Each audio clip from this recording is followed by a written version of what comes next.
this and say, oh no, we don't need this. So we're all set. All right. Well, thank you. And as our attendees continue to populate, once again, welcome to our first and last, I hope, pandemic version of the Control Growth Now annual meeting. And actually some good fortune with the bad. We are able to, instead of meeting in March at a luncheon, get together like this and be able to have our candidates come to us and share their thoughts about why they are the best people for election. And on this ballot on August 18, which is really a ballot now. Tara, you were pointing out how so many of the voters are probably already cast their ballots, but hopefully those having the advantage of this forum will consider the merits of the candidates participating and cast their vote after today. So like to begin and can't reach out to the people that are trying to get on Facebook Live and apologize to them that we couldn't get that functioning. But those of us here on Zoom, again, we greatly appreciate you participating. And we have some notable names on our attendance list, but including from the media. So we appreciate you being here with us as well. So this is the annual meeting of Control Growth Now. We have a website for those of you who've never checked it out, controlgrowthnow.org. We used to be .com, but we had a webmaster that dropped the ball and we lost .com, so we're .org. And $20 to join. It's a membership organization, civic group that seeks to balance what's become the undue influence of certain big development interests in our elections by standing for the environment, for neighborhoods, for mobility in all senses, and for taxpayers, because we advocate making growth pay its own way. And one of the things we do, unlike some other groups, is make recommendations in the elections as they come around for all, or most at least, local offices. So that's why we're here this afternoon, because we've been so blessed to have so many good people running for public office, people of principle, people without any ties, any obligations to certain big moneyed interests that would like to control politicians and policy because they're so tied together. And we're also very thankful that you're here with us today to share some thoughts. Each of you, after you've shared your comments to the meeting, feel free to stick around. If you have other commitments, other things to do, certainly you have the option of bowing out as well, but we hope some of you at least will stick with us. So starting with one of the very important elections on the ballot, and they're all very important, but we have a chance right now, those people that live in the northeastern part of the county in particular, that's roughly east of Tuttle, going out way east, although it zags around. Bob Wechter cleverly drew the map to try to accomplish certain things. And then north of Clark, although on this side of the interstate, west of the interstate, it jogs up to Bee Ridge. So that's District 1. And County Commissioner Mike Moran is on the ballot seeking re-election. And we are so fortunate in that Republican primary, and then there'll be a general election as well, there's a Democrat running, to have somebody who is extremely capable. We've talked one-on-one, great background, and most important, very principled and unbought to seek election against Mr. Moran. So Mike Hutchinson, if you could just share with us some thoughts about why you're the better candidate in this Republican primary. Sure. So yeah, I'm Mike Hutchinson. I'm running for County Commission District 1, and give you a quick bio. I'm an Air Force brat. I had 16 addresses by the time I graduated from high school. I was the oldest of 6. So we sort of took our posse along as we moved from place to place.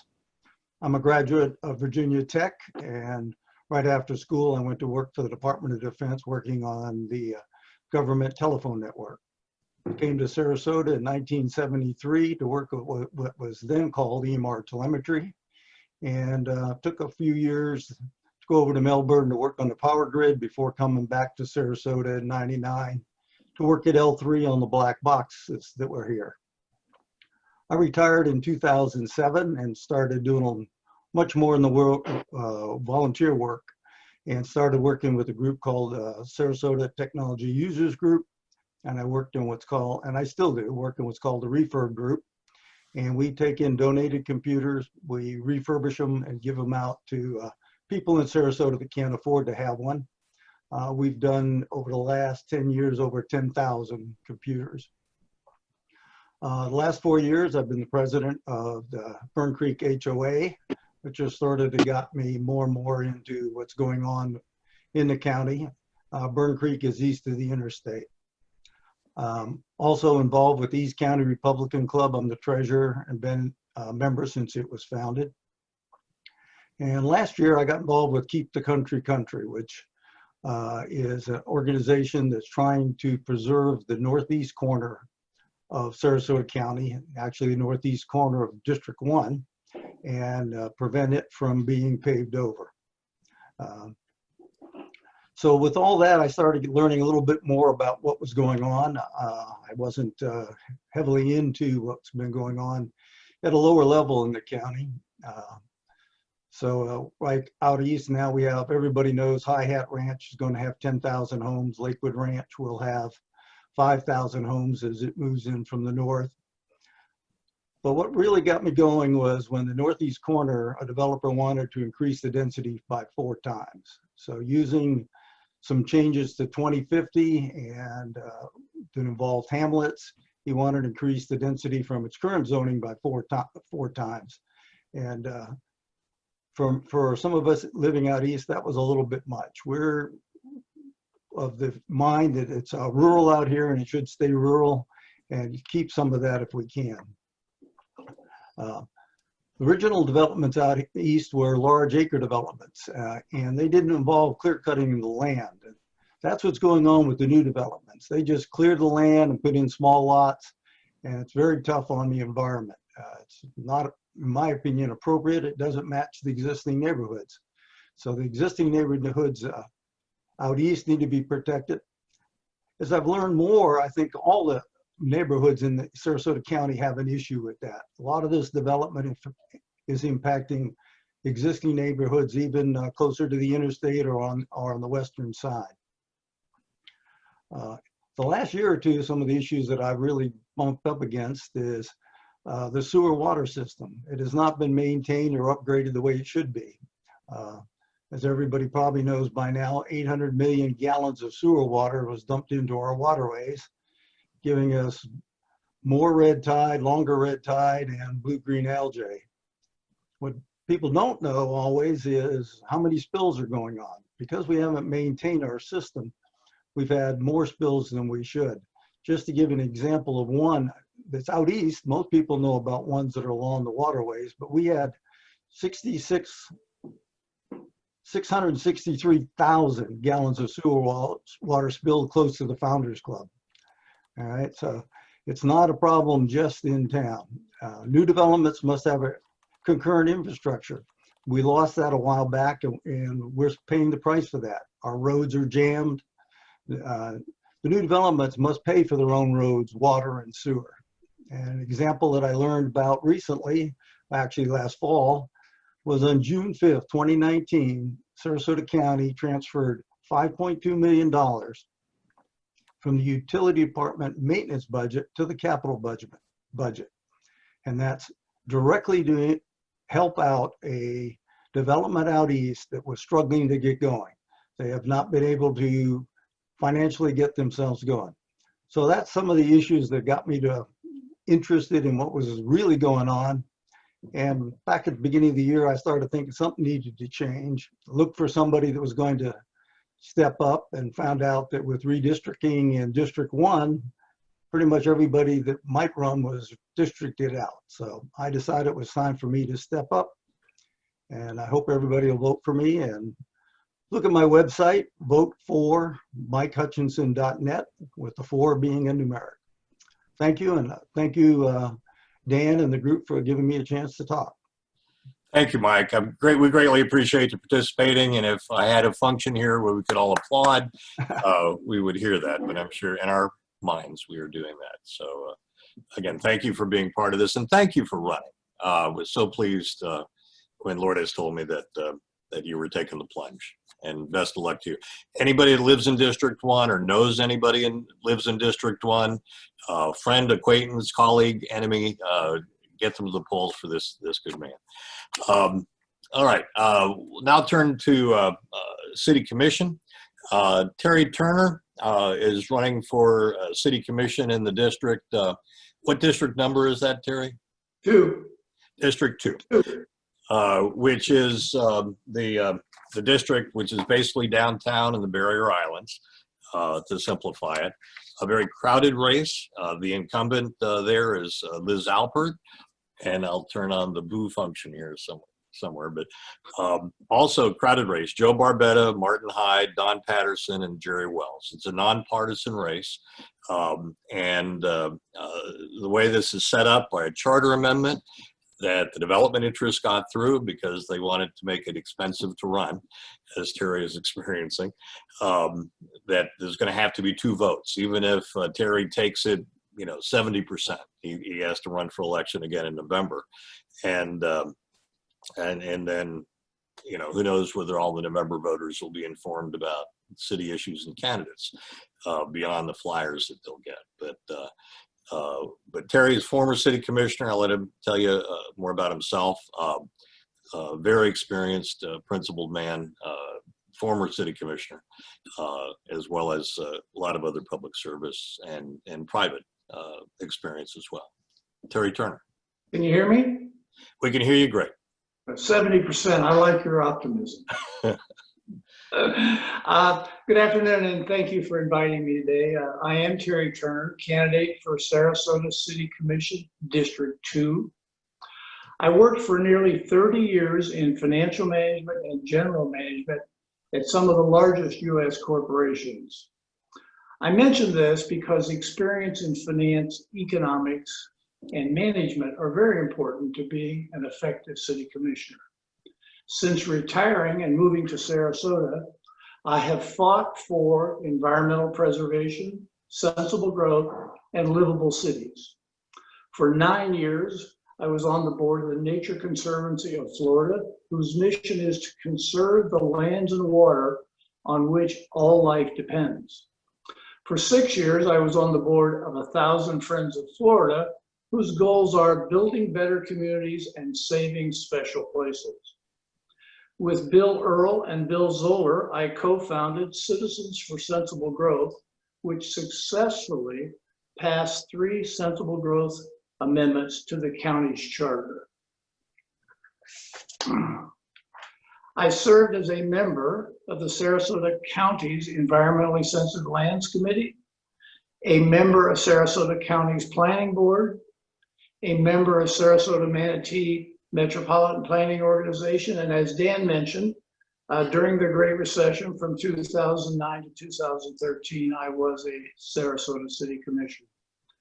Throughout, I have fought, as many of you have, for environmental preservation, sensible growth, and livable cities. Unfortunately, we are losing the fight. Instead, we're experiencing an explosion in population and destructive overdevelopments. In my opinion, developers have taken effective control of the county. In the city, the developers and other special interest groups are pursuing a long-term strategy to seize control of the city. As Dan mentioned, the first change they made was to change the city election to the general November cycle, where their money will be more influential. Second, in this election in the city, they are funding a slate of city candidates when, if elected, are likely to be far more responsive to their patrons than to the citizens of Sarasota. Third, the developer slate is likely to ask voters to approve a boss mayor, which will surely result in developer control over the city and all of that entails. This city election will determine if citizens maintain some measure of control over their city and over development in their city, or if developers take control. If they take control, there will be no going back. Your organization, Dan, has endorsed candidates who are continuing the fight. I encourage you to help them in any way you can. That is, I encourage you to help all of the candidates here tonight in any way you can. If you live in Sarasota District 1, I encourage you to vote for Willie Shaw. If you live in Sarasota District 2, I encourage you to vote for me. If you live in Sarasota District 3, I encourage you to vote for Rob Grant. Wherever you live, I encourage you to make an online contribution to my campaign. As Dan said, it's really expensive to run in the fall. Our website is terryturner4sarasota.com. Again, that's terryturner4sarasota.com. Thank you for listening, and thank you for all you do for our community. That's it, Dan. Terry. You gave me 3 minutes. Could have been a little longer, but well, thank you for that. Very succinct, very well put, and thank you for running, and thank you for endorsing the same slate of city commission candidates that Control Growth Now is endorsing. And it's a happy coincidence, but and not a coincidence, because really these are the 3 candidates of principle, and there's a lot of very important issues now before the city, and will before the city in the 4-year term of whoever's elected to these 3 spots, and 3 out of the 5, and it'll make a big difference in the shape of the city for the years to come. And as not only a business owner in the city, but a resident in the city now, I care a lot about that. But everybody cares about the city of Sarasota, even if you live in Northport, Sherrill, or wherever. Occasionally we make our way up north and want to have a good quality of life for everybody that goes through the city or lives in the city. So thank you, Terry, for running. I see Rob Grant. He said he might go to the budget workshop, might be a little later. If he pops in, we'll fill out the, together with Willie Shaw. And Willie's in the budget workshop down there in that corner. He's going to walk through that door. That Virginia Hoffman is campaign manager, as well as Rob Grant's campaign manager, as on the screen for us. So thank you, Terry, very much. You're welcome. Thank you. Now I'd like to run or to turn to a race for a change now, because we had 2 district seats, one in a Republican primary, so even a narrower group of people that get to vote, and then Terry's in 1/3 of the city. But this next race, Mr. Fern, is countywide, and everybody gets to vote. And this is because it's an uncontested Republican primary. There's a state law, actually I think it's in the Constitution, that says that if there's no general election candidate contesting people that are all in the same party, that whoever is in that party primary has their vote open to all voters. So Democrats, Independents, and Republicans all get to decide who is going to be our next sheriff, because Mr. Knight, our current sheriff, is retiring.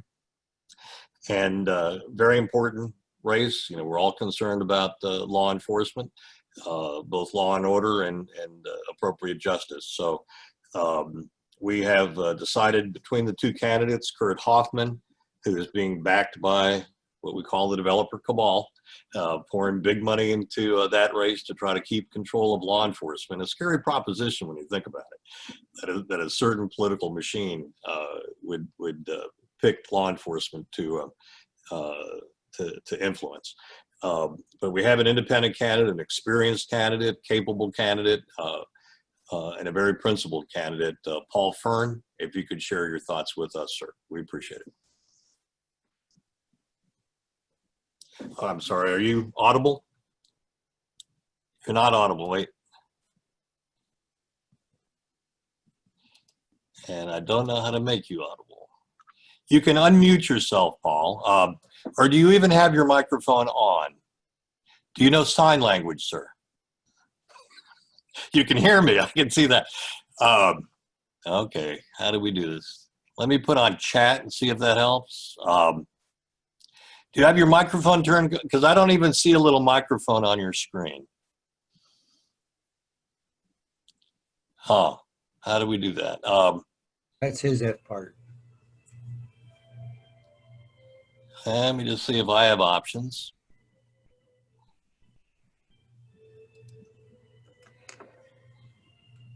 Okay, let me go up to your name. It's alphabetical, which helps.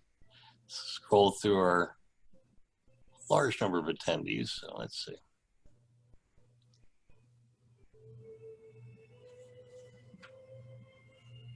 Oh, panelists.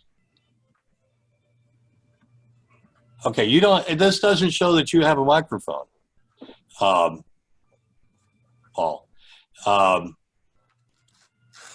Do you have a microphone on your computer? You would think you would, yeah. But unlike everybody else, this doesn't show the little microphone icon with. Let me just see what else I got here. You may have logged on without audio. You probably logged on without audio. Paul, why don't you do this, sir? If you could log off and log back on and see if they give you an instruction as to whether you what you want to do for audio. Could you do that, Paul? Sorry about that. And while you're doing that, we will move on to our, well, let's see, before we go into our two school board candidates,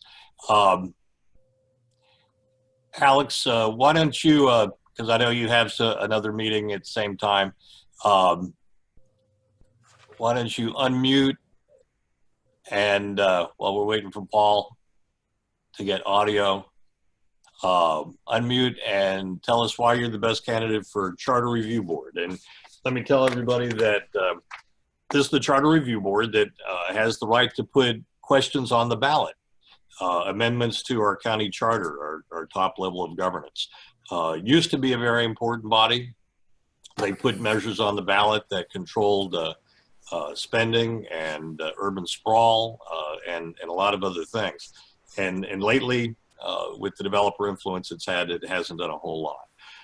But Alex is running in the Republican primary that's currently under vote against Samantha Medred, the Cabal's candidate. She's the wife of a local planner for developers, happens to be probably a nice person, never met her. But Alex has a lot of experience as a civic advocate, including a former member of our board. And I'm sure has some words to share with us about why she's the better candidate in the Republican primary for Charter Review Board. Yeah, Dan, thank you for being considerate of that, but my Historic Preservation Advisory Board meeting's over, so. Oh, good.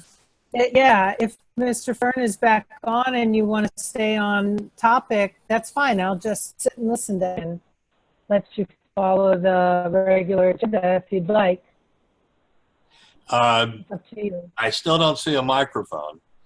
And Oh, Paul, you've changed races on us, Paul. Oh, there he is. Yeah, you're right. He still doesn't have mic. Okay, they're still working on it. So go ahead, Alex. Oh, okay.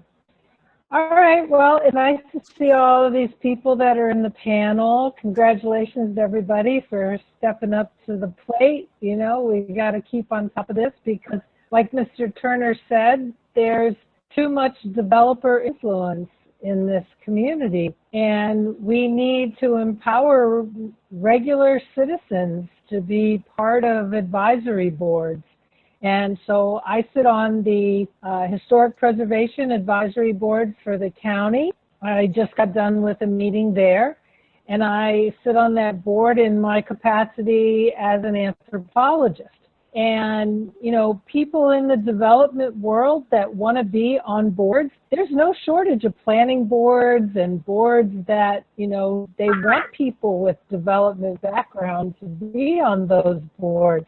But again, like Mr. Turner referenced, we have people. Oh, did you get Mr. Fern? We have people. All on, by the way, but go ahead. The developers are everywhere.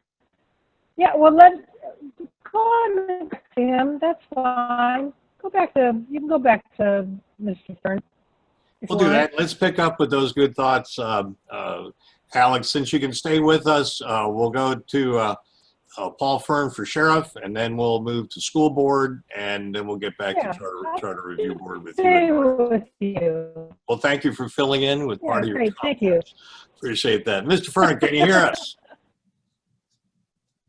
Okay, we still can't hear you. You've got a mic, but you're muted. This is easy to fix. You should see a little red microphone. If you click on it, it turns to green. Yeah. There you go. You're with us. Yay.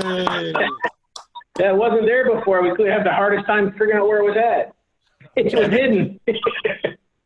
I'm not a techie either. That's what Mike Hutchinson is. Oh my God, I'm the farthest thing from it. Thank you for the comments that you mentioned about me before we came on about not having the big money behind me. I'm proud to say that I haven't taken a single dime from a big developer or real estate or anything like that. I've been funding my own campaign. You're right, it is expensive, but it's worth it. I think it's worth it in the long run. This is an important election. It can affect our children and our grandchildren. For the next, like people that are 30 years old in that age group, this is the first time that they've had a chance to participate in a sheriff's election at the local level to make a difference. And I think that's very important because they may not have another chance until they're 42 to 45 years old to do it again.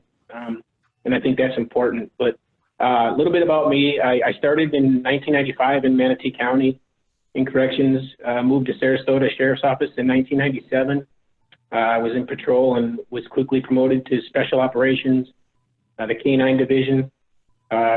Handled that role until 2002. I had the unique experience of being on President Bush's security detail at Emma Booker Elementary School, and I became friends with a lot of the Secret Service and the FBI guys. And after that incident, they kept giving me emails and asking me if I would be interested in becoming a federal air marshal. I had no idea what a federal air marshal was.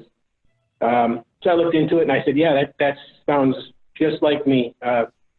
Defend my country. It was cool when we went to the academy and there was 300 of us in the same room, men and women from all over law enforcement, from all over the country. And we all had the same kind of theme and belief that would never happen again on our watch. So that was unique and experience, and I loved it. Within the Federal Air Marshal, I was in the plainclothes division, the uniform division, which is the Department of Homeland Security. I was on the Viper team, which was undercover, and we handled international missions, top secret missions around the world, nationwide. We did Super Bowls, Democratic and Republican conventions. So I have tons of leadership experience in the law enforcement arena as well. Always said that I would finish my career where I started, which is right here in Sarasota. I came back in 2011 and I worked in patrol again, went right back into special operations, back into K-9, and I retired in 2018. And my retirement lasted about 12 hours when my wife told me that we were going to buy a restaurant in Little Wings and Weenies on Fruitville Road. It's been in Sarasota for 34 years. I've been buying and selling businesses actually since I was 19 years old. I opened my first business at 19, sold it at 21, and along the way we've had several restaurants that we've opened up and we'll purchase. They were already existing, but we got them up and running and sold them again. So I understand budget aspects and all that kind of stuff, but I bring an actual leadership experience from the field, and it's just, I think it's very important that this agency has lost its way as far as they're stat driven. They've closed services to South County, which I think is a gross mistake. People in South County pay taxes just like the people in North County. They should get the same services that they're not getting, that the people up north get, that they don't get down south. Transparency and honesty is huge for me. Body cameras, I understand the cost is expensive up front, but in the long run, it saves the agency and the county millions of dollars in lawsuits. It shows the incident from start to finish. I also think community policing is huge. We have to get back into the community and get that trust level back with the community and interact with them on a day-to-day basis. The computers and stuff are great, but you just can't make up the difference between actually getting out there and talking to people and build that trust and have that relationship built in. And we need to get back, especially nowadays, need to get back into that. So those are three of the main things that I want to change. Morale is low. The whole thing needs to be changed. And I think I'm the guy to bring that to the sheriff's office and to the citizens of this county. Come August 18th, I hope people have enough faith in me to vote for me and come change the sheriff's office with me.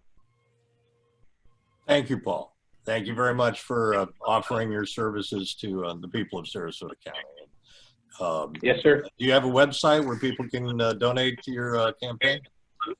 Yep, it's Fern, F-O-R, sheriff.com.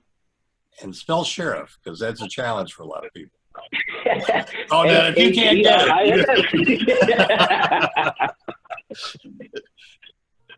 S-H-E-R-I-F. Some of us can't hit the some of us can't find the unmute button, so I fell for that one. S-H-E-R-I-F. Very good. Well, good luck to you, sir. Thank you, sir. Appreciate it. Thank you. All right. We'll now move to another Sarasota County race, which is countywide and open to all voters. It's a nonpartisan election for school board. This is a very important election, and you read some about it in the paper, tending to focus on issues other than those that concern control growth now. You know, our principal school board issue for many years, excuse me, I'm healthy, is whether growth pays its own way for schools, and whether our resources are squandered in opening up areas for or growth in schools east of the interstate for urban sprawl, as opposed to serving the needs of everybody in the county. And Control Growth Now actually was responsible, we'll take some credit for that, for the introduction of school impact fees some time ago to help make growth pay its own way. But they've always been way, way low. We're the next to the lowest school impact fee in the entire state of Florida. 1 out of 67 counties, a rural county, is below us, those that have impact fees, and 25% of what a consultant recommended. And now the school board is looking at a huge bond issue on the backs of the taxpaying public to build the schools east of the interstate, 2 huge schools to the north and to the south to serve urban sprawl out east. So that is our big issue. You know, hopefully the candidates will address that a little bit in their remarks. But there's more than that. We all care about good education, good schools, quality education, quality public education, and that's what motivates our next 2 candidates. First, David Graham, and thank you, gentlemen, for being here with us this evening. I think we're moving into the evening. David Graham is taking on Karen Rose. Highly contested seat.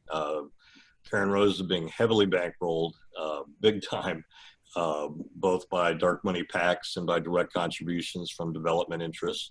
So they do see they have a stake in whether growth pays its way. So David has agreed to step forward, capable man, principal person, and offer his services to the public for the school board. So David, why don't you tell everybody why you're the best candidate for that election? Appreciate you being with us. And we'll see if you're audible. Ask to unmute. Okay, so I had to press ask to unmute. Perfect. Okay.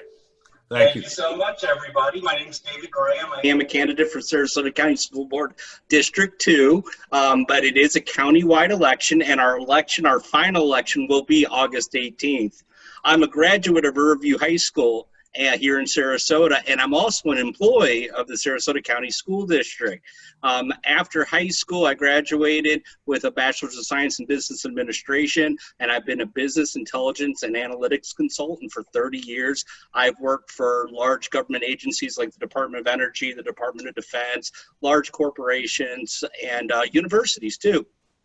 Last year, I was fortunate enough to come back. I never thought when I was 18 years old I'd come back to the school district, And when I came back to the district, I couldn't believe the chaos and divisiveness on the school board, the lawsuits, and all the other things that many of you guys are aware of. And I became so motivated because I've been bragging about our school district for 35 years, and I just couldn't believe what was going on. So I went down to Ron Turner's office and I said, how do you sign up for school board? And that was my motivation to start. Now that I've been campaigning for 8 months, I've come to realize there's 3 major things that I really want to address.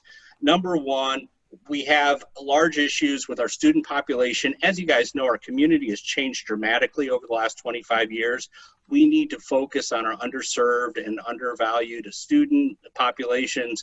We need to close the achievement gap. We have to continue offering cutting edge programs like the IB program and the programs that allow our high school students to get a college degree while they're in there. As far as our teachers, we need to get the teachers a livable wage, and this comes back to the developers. We need to have affordable housing for our teachers. Our starting salary for teachers is $43,000 right now. Although the governor has increased that, we do not feel, or I feel very strongly, that we will not receive the funding to go ahead and increase those numbers. And as you guys know, in Sarasota County, you cannot make your ends meet with a small family for $43,000. The last piece is, and for many of the reasons we're all here tonight, is that we need a community's voice on the school board. Special interests and PAC money and dark money has influenced the current school board members. My opponent has received tens of thousands of dollars in documented developer money and tens and thousands of dollars more in undocumented dark money and PAC money and those types of things.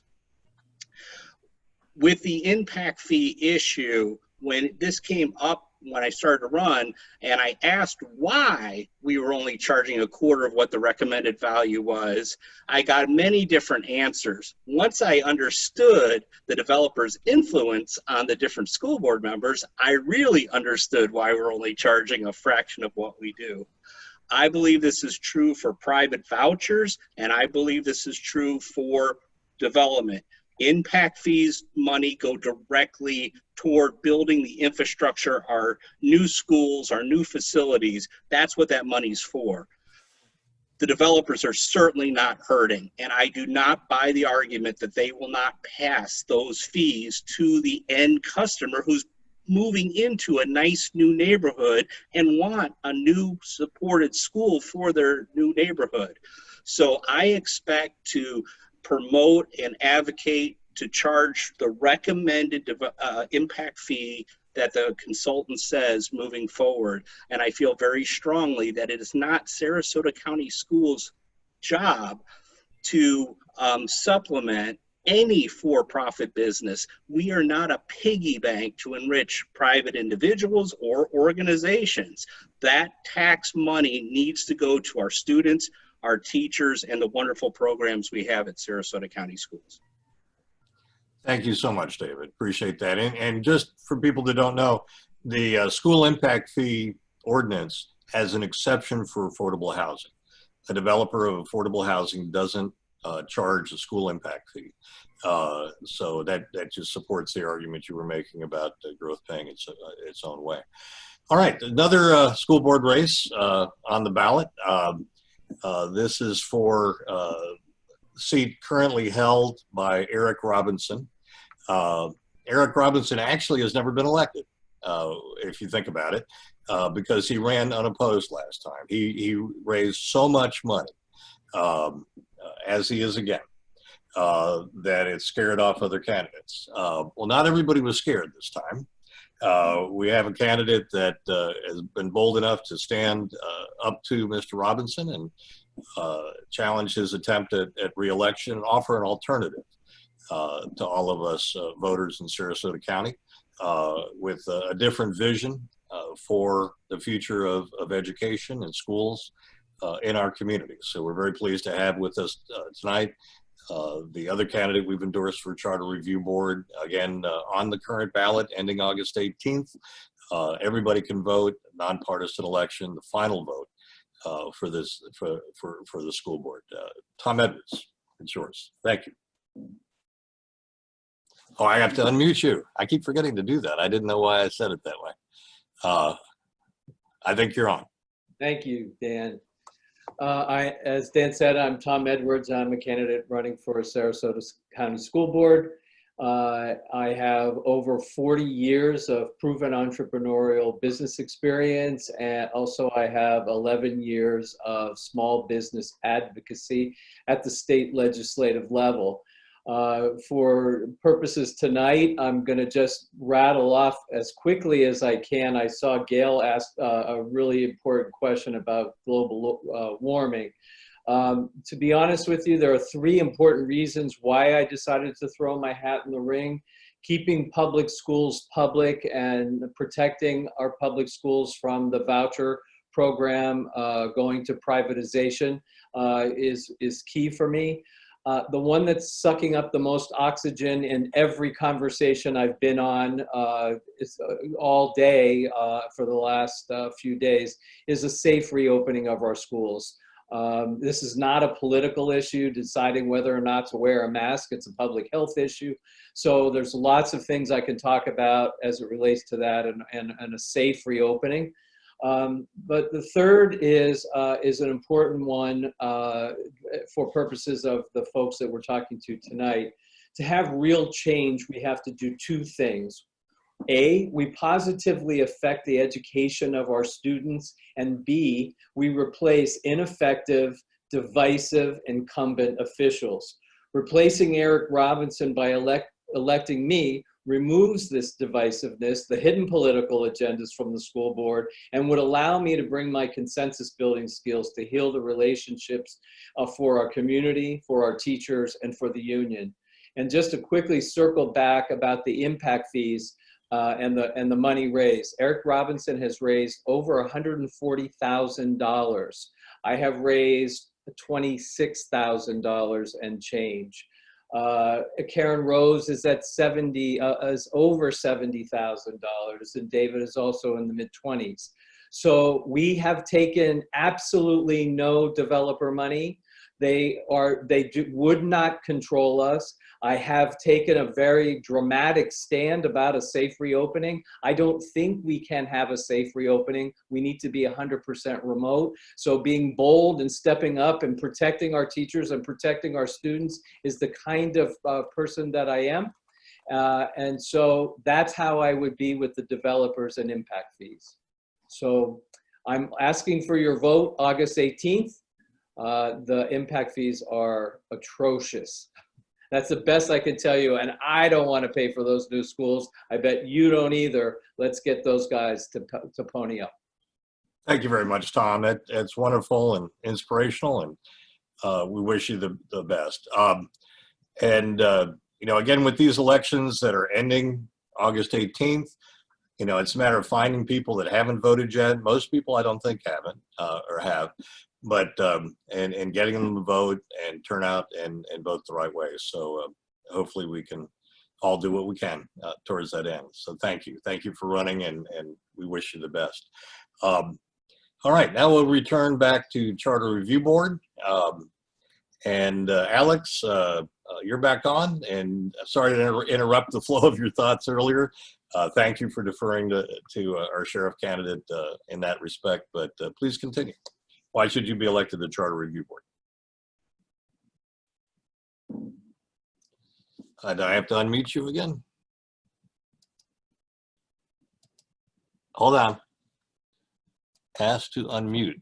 There we go.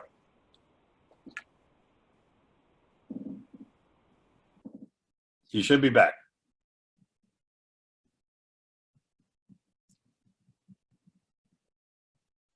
Can you hear me, Alex? And no, we can't hear you. We've been doing pretty good on technical glitches, except for Facebook Live not working. Ask to unmute. Yeah, Dan, There we go. All right. it told me that you have it on a setting that does not allow me to unmute myself. I don't know why. Yeah, that was the warning it gave me. Okay. So, hello everyone. I'm Alexandra Coe. Many of you that I saw in the attendees. Nice to see all of you. Thank you for being here. Dan, thank you for putting this together. I've been in Sarasota 25 years. I've been very involved with this community from the very beginning. I've worked with a number of not-for-profit organizations. I've started a number of not-for-profit organizations. You know, it's very important to me to be an active part of my community. I sat on Control Growth's board for 3 years. I was there to help represent East County and agriculture. That's where I work, is in agriculture. I'm an anthropologist. I'm a new college grad, so I have a rich history here in Sarasota. I currently sit on the Historic Preservation Advisory Board. I also sit on the Historic Commission, and I've learned a lot being on these boards, you know, about how these kind of government advisory boards work. I've been dipping my toes in politics for well over 8 years now. I've learned a lot about how Sarasota County government works and doesn't work. And I also have learned a lot about the importance of charter review, which is why I'm running for charter review. Again, this time, that was what I ran for the first time in 2012. The charter has been under attack. People want to limit access of citizens to the charter, and that is really important. The charter is the tool for people to control their governments and to determine what they want their government to look like. And I want to be on the charter review just so that I can contribute to the community, and also so that I can make sure that we increase the access that people have. I want to be a person that people feel they can come to, because in the past it's been very hard for citizen initiatives to be able to get any kind of traction with the charter because of the people that have been on it. And I appreciate the endorsement by Control Growth, and I hope that I am your representative for charter review for District 1. Thank you very much. Thank you, Alex. Certainly hope you get on the Charter Review Board, and maybe run again for County Commission if that can be a good springboard for that someday. But I know you just want to serve the people on the Charter Review Board, right? She took on Joe Barbetta, but as a no party affiliate, was it NPA? And I always felt people don't know what NPA is. If it said independent, that would be great for independent candidates, but the legislature made that illegal. You have to put NPA. All kinds of tricks, but thank you, Alex. All right, we have another Charter Review Board primary, and the reason the candidates that y'all are seeing here this evening are here is because, with the exception of Willie Shaw, if he gets out of his budget meeting in time, and we thought we'd put Willie on because that particular race is being hotly contested by the developers, as are some others, but he'll be on in November. But all of the other candidates are on the election that's going on right now, the August 18th election. So Alex is in a Republican primary for Charter Review Board. Our next candidate, Lourdes Ramirez, is in a Republican primary for another Charter Review Board seat. And just as Terry Turner has a crowded race, everybody wanted to take on Lourdes. So there are 3 other candidates in that race, Ray Collins, Jody Hudgens, the incumbent, and Vic Rohe, Republicans running for this Charter Review Board seat.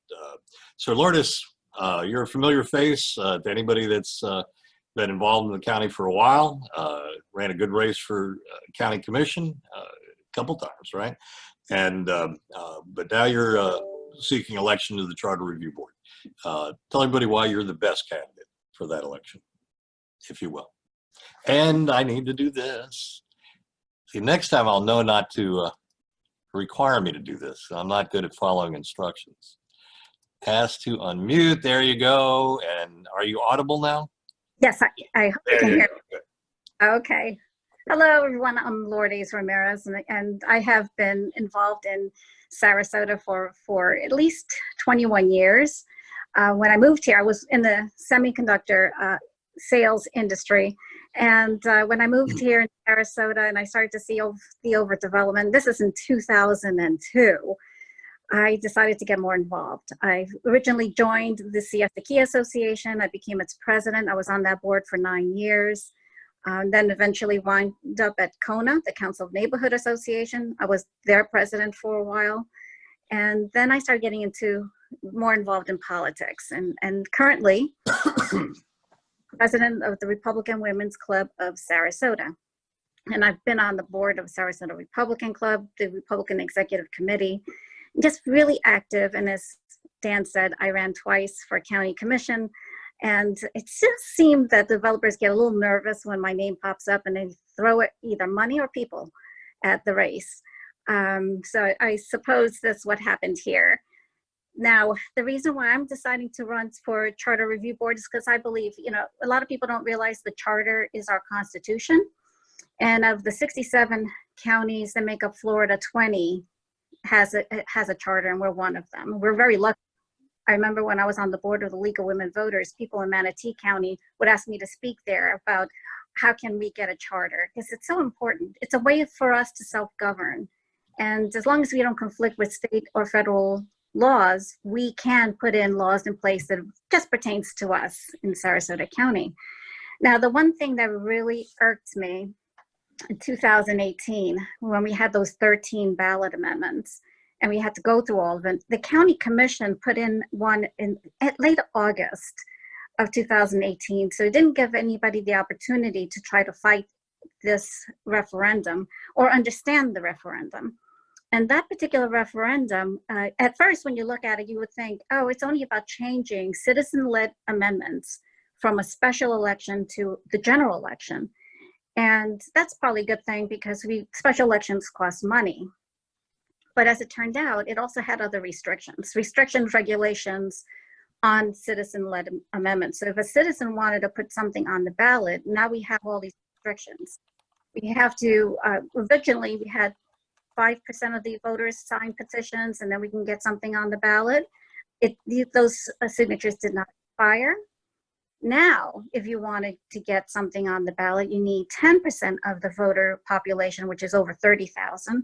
And you can only get those signatures in 18 months. So it's really convoluted how you have to get it starting the day after one election and ending before the next election. So it's about 18 months of getting like 32,000. And as our population grows, more signatures are required to get anything on the ballot. So I believe that we need to restore what it was. I don't think we should put restrictions on what the citizens want to put on the ballot to change our constitution. And that's the reason why I want to be on the Charter Review Board. I'm concerned that the developers want to not only stifle citizens' initiatives, they also want to undo some other things I know they hated the fact that we have limits on how much the county can spend on a bond. If the county wants to spend more than $20 million on a project and need to bond that out, they need to ask us, the citizens, whether we agree, and that restricts what the county can spend. I'm sure people like Benderson was frustrated that when they came to the county for millions of dollars for our rowing park, that they were limited to 20 million when they really wanted 40 million. So those kinds of things are I think, something that the developer-led cabal wants to undo and take away from us. So I want to be on the Charter Review Board. I want to do it because I want to protect our rights. And I also want to protect, certain things on the charter that really helps us control what the county commission is doing. So vote for me, Lourdes Ramirez, on August 18th. My website is lourdesramirez.net, and I hope everyone comes out. It's really important to come out on August 18th and ask your neighbors, friends, family to go out and vote, and hopefully vote for me on August 18th. Thank you, Dan. Oh, and I want to say congratulations to Bill Cantrell because I know he's on there. He'll be coming up soon. Thank you, Lourdes, for those good words. Appreciate it. Go Lourdes. All right, now we we go south to Northport, and Northport is having a city commission race. And I found out late in the day that they have a primary down there as well. Similar to, it's a nonpartisan race. Actually, let's unmute you, Cheryl. Click it. There we go. And it's a nonpartisan race. Is that correct, Cheryl? But that's correct, yes. yeah, but it's still like in the city of Sarasota, a situation where if there's more than 2 candidates running, then there's a primary, and then the top 2 will go to November. So you're on the ballot. You were on the Northport City Commission before, That's and correct. lost a somewhat narrow race, I think, for re-election. And you're offering your good services again. And looking at your record and looking at what you stand for, our board decided to endorse you for that seat. Why don't you tell us, and hopefully there's some Northport voters tuning in, why you're the best candidate for that election. Okay, thank you, Dan. And also congratulations to everybody who threw their hat in the ring. Like Alexandra says, this is a huge undertaking. I will start by saying, first of all, my website is electcherylcook.com. The reason I decided to get back into the race or try to get back into the commission is because since November 2016, we've seen massive growth in the budget, and these are almost all of them are personal or self-interest projects. For instance, just 2 of the projects that were approved almost immediately were for $40 million. And that was, those were all projects that had nothing to do with the needs of the city. One was a pool that people voted against that cost $15 million. It's now a $1 million a year budget expense that there is no funding for. The other is $23 million at the last time I looked for Warm Mineral Springs.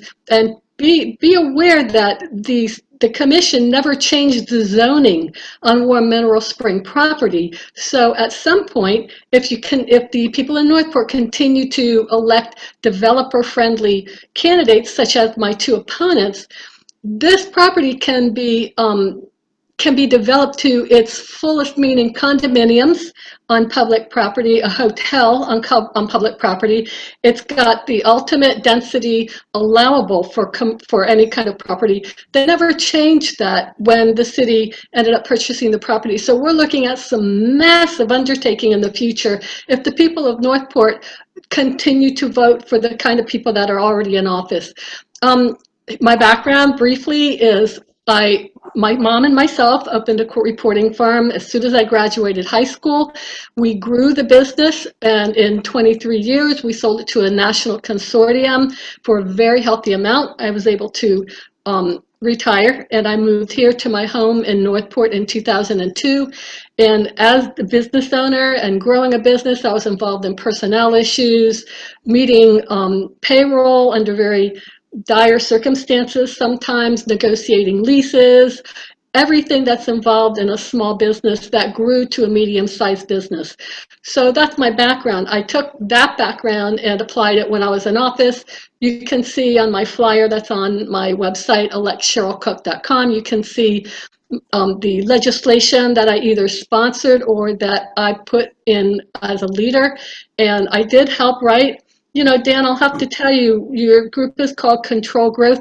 I'm from Miami, and I grew up during the Reuben Askew years. And as we all know, Reuben Askew is Mr. Growth Management himself.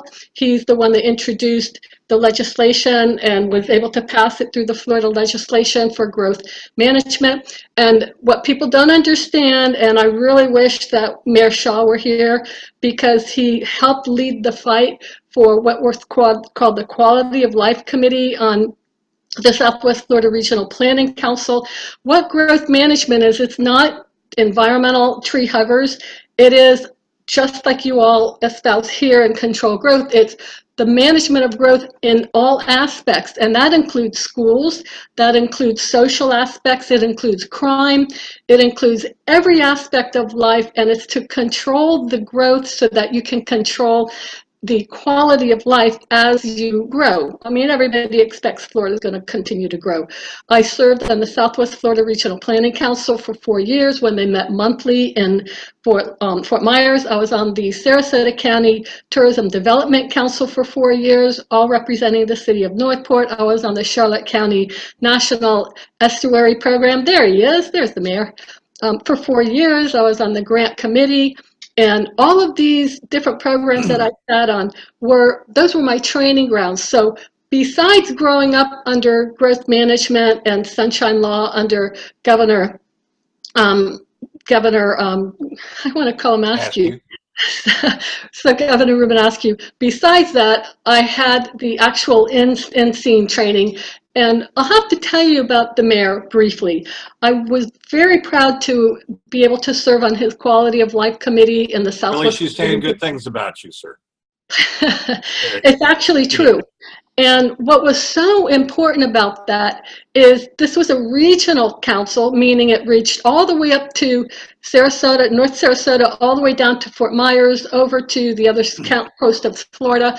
And what Mayor Shaw was able to bring together was law enforcement from all of these different communities, and that is a lot of egos to bring together.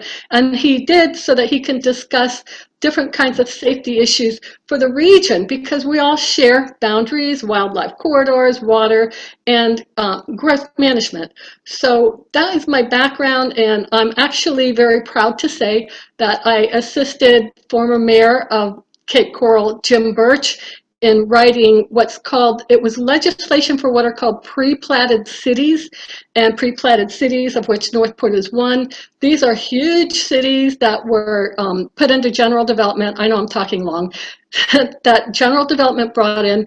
They platted the cities, they just didn't develop it. So as we continue to try to pull out infrastructure into these areas that are now being developed in this massive land mass, well, guess what's going to happen? You're going to have you'll have a whole block where there's maybe one house, and then how are you supposed to bring water and sewer and infrastructure to that one house? We also have infrastructure from 1959 when the city was founded. And so what Mayor Birch and I did, we got all of the platted cities together, and we approached Tallahassee, and we actually got the funding for these platted cities to rebuild this infrastructure. We got it through Congress or the House on the first run. As everybody knows, you have to go about 3 hits at the bat in order to get some funding through. Unfortunately, I was not reelected, so all of that went away. So now's your shot again, and we wish you well, Cheryl. And thank you, Dan.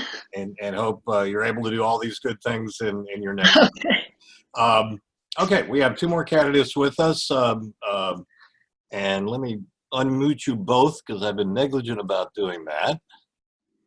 And Shaw. Okay, so we got you both. Lisa, do you have a moment so we can put on Commissioner Shaw and get to you? Is that all right? Yeah, I have all the time in the world. Okay, wonderful. Commissioner Shaw, thank you for joining us, sir. And thank you for having me. Did you solve all the city's budget problems today? I was doing good until this one guy kept talking. No, we came close, but we did get a balanced budget. Wonderful. And we're ready. We're good. We're good. Okay, sir. Well, Commissioner Shaw is up for election as well. He won't be on the ballot until November, but it's a very important race, and so we thought we'd try to have an opportunity to hear from him as well. As Terry Turner said, you missed this, Commissioner Shaw, earlier. This is a crucial election for the future of the city. 3 of the 5 city commission races, that being in each of the 3 districts, are up for election, and there's a world of difference between the candidates or among the candidates in each of those races. certain development interests or making it their business to advance their business interests, which are important, of course, but over the interests of neighborhoods and mobility and other important public interests. You know, if they were to prevail in these three races, we'd have a very different future for the city than if candidates with the public interest and principle at heart prevailed instead. So Commissioner Shaw is facing one of those races as a well-funded opponent being backed by the big developers, but has done a wonderful job as city commissioner for quite some time, always weighing things carefully and applying his intelligence and his principle to the result.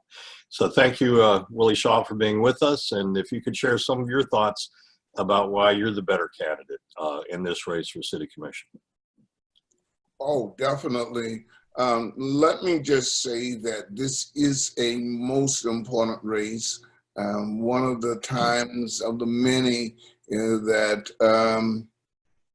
the overthrow of governance as we understand it is at stake here for a strong mayor and the different forms of government.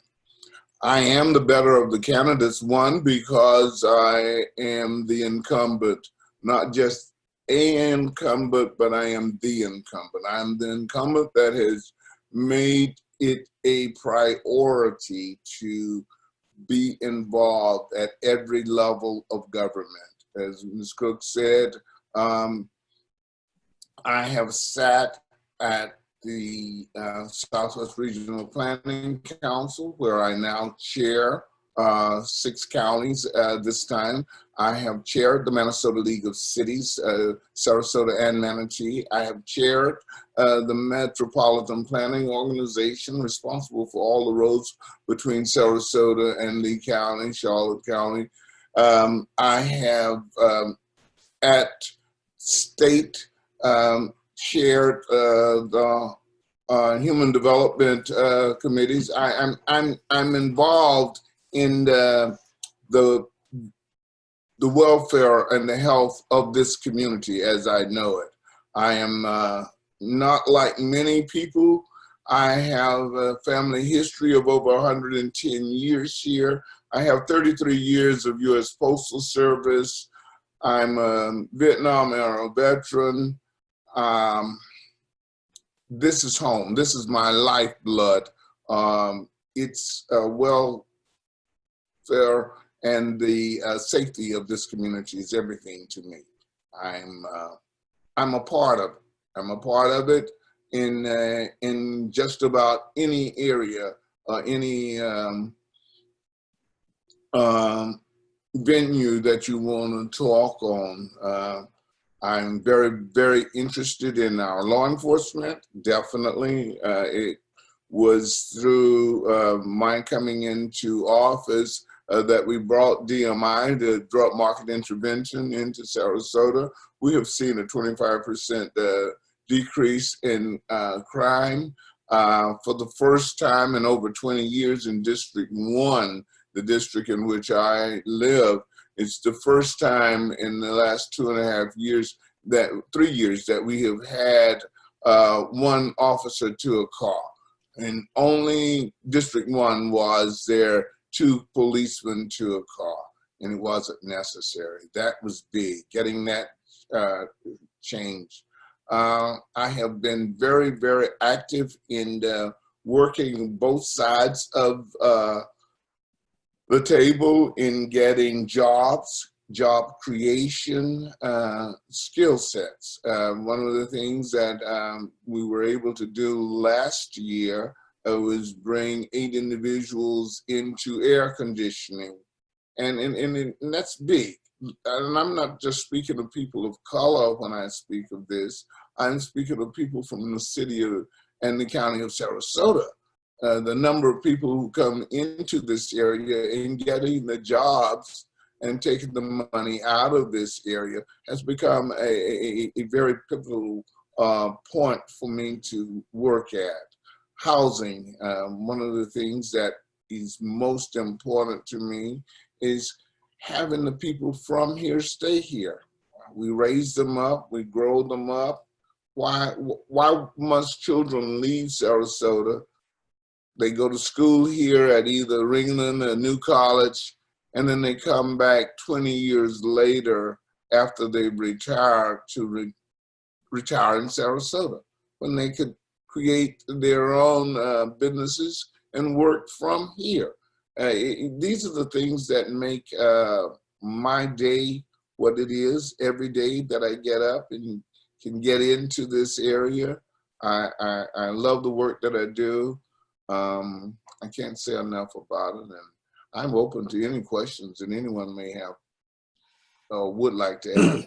We appreciate that. And for those attending that don't know, there is a function where you can type in a question, and I think we had one person take advantage of that. Oh, we didn't encourage it. Now we're starting to get questions. No, not a problem. Not a problem. But thank you very much, Commissioner Shaw.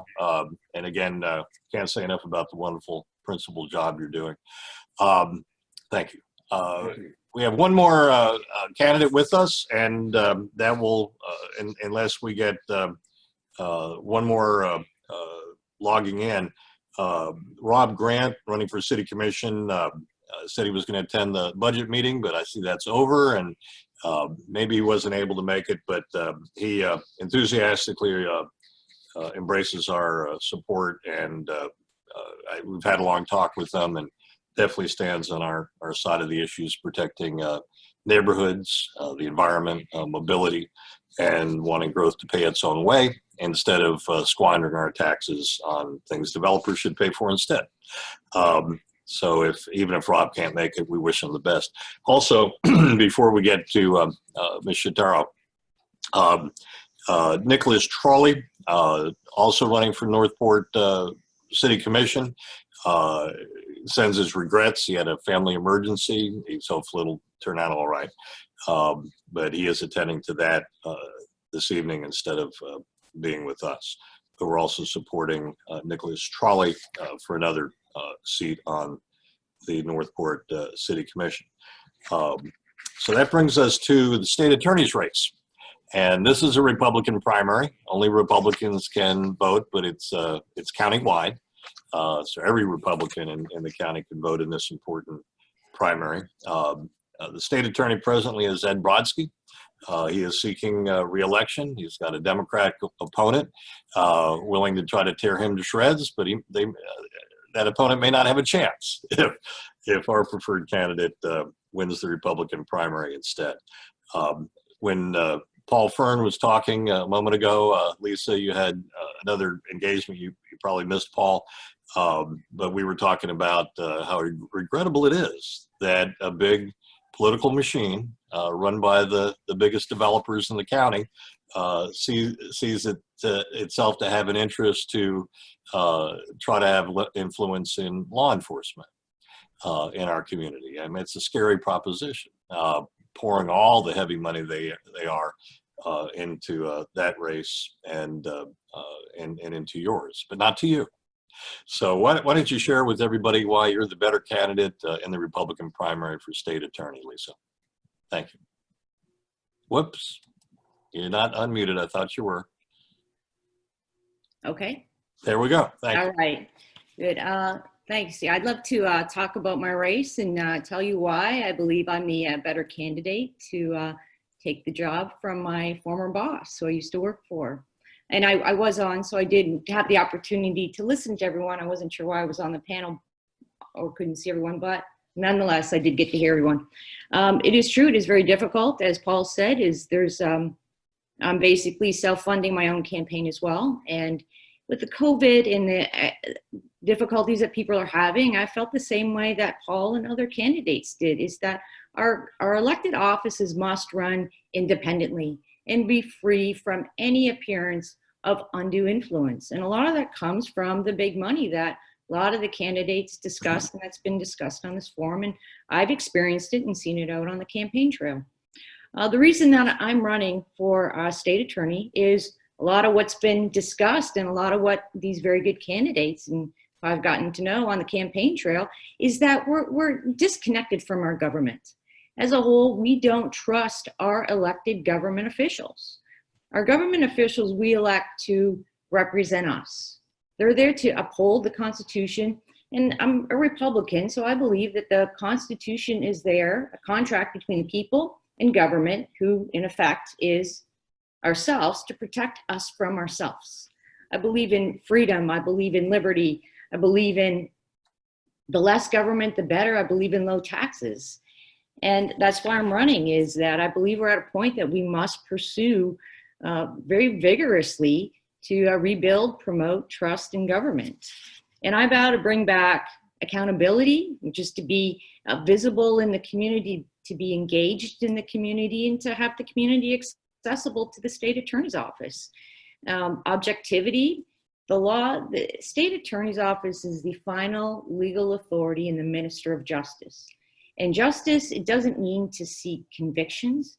It doesn't mean to have any appearance of favoritism, leniency, or strong-arm justice, or cash register justice, which I used involving a case, maybe more than one case by now. But the law is intended for us so that we can be free. The law is to be applied equally, only based on the admissible evidence to the applicable law. And that applies to each and every one of us. I vowed to bring an investigative division to the state attorney's office, which I think is an important service that this community needs to rebuild the trust with government and the people. With an investigative division, it would be something that the state attorney's office could investigate any complaints regarding public corruption. And corruption is a sense that we all feel. We don't trust our government, but it's the things that a lot of the candidates have already talked about, a lot that's been talked about tonight, and that's leniency, conflicts of interest, abuse of power. Do we have good government? Don't we have good government? And that's something that with an investigative division at the state attorney's office, we can begin to promote that trust in government by being very transparent. Is let people have access to the state attorney's office. If you feel that there are issues of corruption, bring it into the state attorney's office. It would be reviewed. If there seems to be, based on the evidence, a legitimate allegation, that should be pursued, and the public should know whether or not there is corruption or not. So those are the three main issues that I'm running on: is the accountability, objectivity, and transparency. And although I won't have time for it, and I think I've already taken up my 3 minutes, is there's three cases that really have bothered me, and this is during a contested election, that in just the last 6 months, on the front page of the Herald Tribune, or in the Herald Tribune, there's three cases. One is the Sheena Morris case. It's a woman that died 11 years ago. To this day, she doesn't have justice, and justice is just the truth. To this day, 11 years after the death, the family doesn't know whether it's a homicide or a suicide, and that by any measure is justice, which is too delayed. The other case is Ryan Flanzer. That occurred in January, and that's a case where I think I may have said this appears to be cash register justice. Ryan Flanzer didn't spend any time in jail for trying to kill someone, basically, or at least seeking out to take someone else's life. And my sons are told them to be quiet, but they're still walking around distracting me a little bit, sorry. There was the maximum contribution in that case to the current administration. It had every appearance of cash register justice, that somebody wasn't being held appropriately accountable that had a firearm. And the final case is Daniel Santiago, which was just a few months ago. That's someone who tried to kill themselves with a firearm. And he spent more time in jail than Ryan Flanzer, who tried to harm someone else. So for those cases just in the last 6 months, those are shortcomings and mishandling of cases that I believe the public and the people and the voters should take, I hope, will take a look at. And when they consider their vote on August 18th, that they will choose me as their Republican candidate. And yes, the Democrat is ready to go at Mr. Brodsky. I'd have to come up with a good reason why people shouldn't vote for you in the general election, I guess. But, well, good luck, Lisa, and thanks so much for offering your principled services to the public and for being with us here today. Well, that brings to a conclusion our candidates. We appreciate everybody that's still here and the candidates that had to move on. We appreciate all your attendees who just about all are still with us. And we just have a little bit of additional business, interesting business that to proceed with. We're going to conclude close to 7, which was our plan. So again, we appreciate that, everybody taking the time. Okay, we're now at the part of our program, and Control Growth Now has been around for 31 years. This is our 31st annual meeting. And so this is the 31st time that we honor a Citizen of the Year. And the board always discusses this very carefully, tries to select somebody that has stood out as working for the kind of interests that we believe are important to our community. And our honoree this year has definitely shown himself to be somebody that cares about neighborhoods, that cares about the community, that cares about the natural environment, has done a lot on all of those different points. And those of you that still have our newsletter from March, we were planning on meeting originally at a luncheon, saw all the good things that he has done, his background, in the community and elsewhere. But I'll, at this point, leave it to our Citizen of the Year to offer his comments. But first, we'd like to do this. Okay, we'll see if we can pull this off. No, hold on. Okay, we have here the plaque honoring, it says, Control Growth Now, Bill Cantrell, Citizen of the Year, July 28th, 2020. We waited till the shop engraved this for us. So I would like at this point to present our Citizen of the Year award to Mr. Bill Cantrell. Good job. Wait, let me unmute you. Wait, hold on. Okay, unmute yourself first. You did that really well, Bill. Hey. It was a long way because you're down in Yeah. Nokomis, right? Oh. President of the Nokomis Area Civic Association. That's great. Thank So you. you're on. Thank you. Thank you very much. Thank you, Dan, and Control Growth Now board members for this recognition. What an honor, not only to receive this award, but to be among so many caring people from our community today. My sincere thanks to Control Growth Now for its advocacy for integrity of local government, policies, its elected officials, and the balance of growth versus the quality of life. Having been a Sarasota County resident for 30 plus years, witnessing significant transformation of our natural resources and quality of life, our community needs organizations like Control Growth Now more than ever. It's great to witness today so many citizens, candidates, wanting to make our community a better place to live. I sincerely believe that. We need more people, more grassroots people coming up to help. We've heard and listened to all the issues that from today that we're all fighting, and more people than ever we need out in the trenches. As important as smart growth is, in my opinion, the most important issue facing our community is the polluting of Sarasota Bay and our Gulf waters by over 1 billion gallons of nitrogen polluted wastewater over the last 7 to 8 years.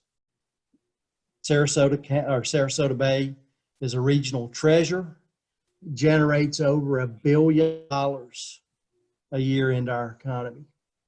And when you look at the city of Sarasota, they have done a tremendous job in regards to advanced water treatment, meaning that after the water has been treated, it's not drinkable, but it's almost drinkable. They have set the bar so high. Where Sarasota County, we are battling, the wastewater treatment We don't have the capacity with all the growth that, is taking place. We don't have the capacity for the wastewater. And so right now, what are we doing? We're pumping it into the ground. Palmer Ranch, pumping it in the ground.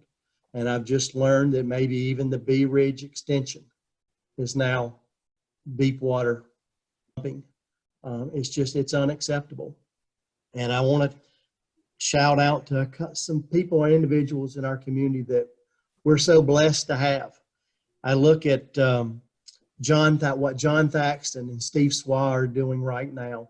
They are very close to being able to present a playbook for our municipalities, not only local, but statewide, on how to handle, our wastewater. They've had the support from Gulf Coast Community Foundation that's helped support this. Tremendous. I beg everybody listening, go find out and listen to what these guys are saying. We look at Sandy Gilbert with START, who's doing clam seeding out in Sarasota Bay. They're going to have up to 1 million clams that they've clam seeded or seeding into the bay. One clam will clean up to 12 to 20 gallons of water per day. You look at Justin Bloom, founder of Suncoast Waterkeepers. Tremendous work, that organization's doing. It's people like this behind the scenes that not everybody knows about. And as president of the Nokomis Area Civic Association, we have 13,000 rooftops here in Nokomis that we represent. And we try and get the message out to our community about what these people are doing, amongst other things. We've had, Dan speak to our group several times, and every time Dan comes, it's standing room only. I mean, the community does care, but the problem is the message gets weeded out, and it's up to us. I look at what Kathy Benz is doing at Coney, but you look at the South Venice Civic Association.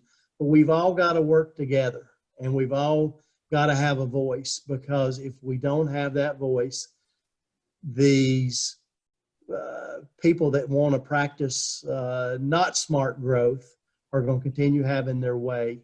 And but I would just want to say again, Dan, thank you for this recognition. I just feel like there's so many other people in our community that are much more deserving, but I accept this honor, and I really, really sincerely want to thank you for all that you do. I just, in a closing, I know, like, for example, everybody didn't realize what was going on in the city of Sarasota with the mobility issues. And you last week got out, raised the red flag. You made phone calls. You did the social media, and we had a win. I don't know if the battle's been won, but we had a win for the good guys last week. But thank you, and it's people like you and these others that I mentioned, and there's so many others that I've just been remiss in stating. But again, thank you, and I want to wish all the candidates best of luck. And I know some of you and some of you well, and the others I hope to meet sometime soon. But again, thank you. Good night. Thank you very much, Bill. And everybody's applauding. There we go. Thank you very much. Appreciate it being our Citizen of the Year this year. Under what everybody would say would be challenging circumstances, but I think this has gone very well. And we can all participate in the comfort of our homes, or in my case, the office, maybe others. Lisa, I think you got the best backdrop of the night. Goes well with your color and everything, but we appreciate you all being with us. We have one item of business to conclude. This being our annual meeting, on the even numbered years, we typically have a luncheon. This takes the place of that. And we elect our board for 2-year terms. And then in the odd numbered years, we have a picnic It's been at Colonial Park. Commissioner Shaw attended a number of years ago, and I've seen some of the rest of you there. It's always a good event. I don't know how soon we can go back to buffet service. Maybe we'll cater next year when we have our luncheon. But this being an odd-numbered year, and an odd year it is, I want to put forward the election of the board. The existing board has offered their names for election to another term, and members only. If any member would like to nominate anybody else, write it down right there, and we'll give that a moment. Okay, it's enough time. No. If there's another name, and I don't see any, so there's a polling function here, and again, this is members only, and I do apologize, I might have blocked out panelists from being able to vote. Oh, allow panelists to vote, wonderful, there's a clock to check. So that's up right now, so members of Control Growth Now, please cast your vote for the nominated candidates. We'll give this a moment, they're rolling in. And if you're not a member of Control Growth Now, shame on you. No, if you want to, controlgrowthnow.org is the website. Glenna Blomquist, who some of you saw earlier before we got started, is our vice president and our webmaster, and has done a wonderful job putting together our website. So I invite you to check that out. And we do have a function allowing membership for $20 a year on our website, and a lot of other information, photos and things like that. Okay. We have allowed 1 minute. All the votes are in. And myself, Glenna Blomquist, Sharon Guy, Tom Price, Neil Bass, Ron Shankland, Victor Dobrin, Mike Lachey, and Tim Brady, all of which just are incredible people. For the, well, myself excluded, I have to say that, since our Citizen of the Year was so humble. But anyway, we have civic leaders from Northport, from Venice, from lots of other parts of the county, all meeting once a month lately on Zoom, and discussing policy and how we can build this organization. So I better cut it off, because right now it's unanimous in favor of election of the board. So the board is reelected. Okay, so that's it. And we're 5 minutes past our time. That's better than when we have our luncheons. We always go over on our luncheons significantly, but thank you to our candidates. Thank you, Bill. Thank you to the board. And thank you for those of you who tuned in, and we greatly appreciate that. You know, we're not for stop in development. I mean, even if you could, it wouldn't be a good, healthy thing for the economy. But there is no reason that the developers have to control our governments in a way that benefit them in ways that are adverse to the rest of us. When it comes to neighborhoods, the environment, who pays for growth, how our money is spent, what our priorities are as a government. And, you know, that's what we'll strive for, regardless of these elections. We hope all these good candidates that we heard from tonight prevail. And we hope the right candidates prevail, regardless of party. We're nonpartisan in the fall. But regardless of the extent of success, we will continue on because you can't give up when a cause is this important. So thank you all for tuning in, participants and attendees. This was fun. Maybe we'll do it again before November. Thank you all. Thank you. Have a good night. And the best. Be safe. Thank you, sir.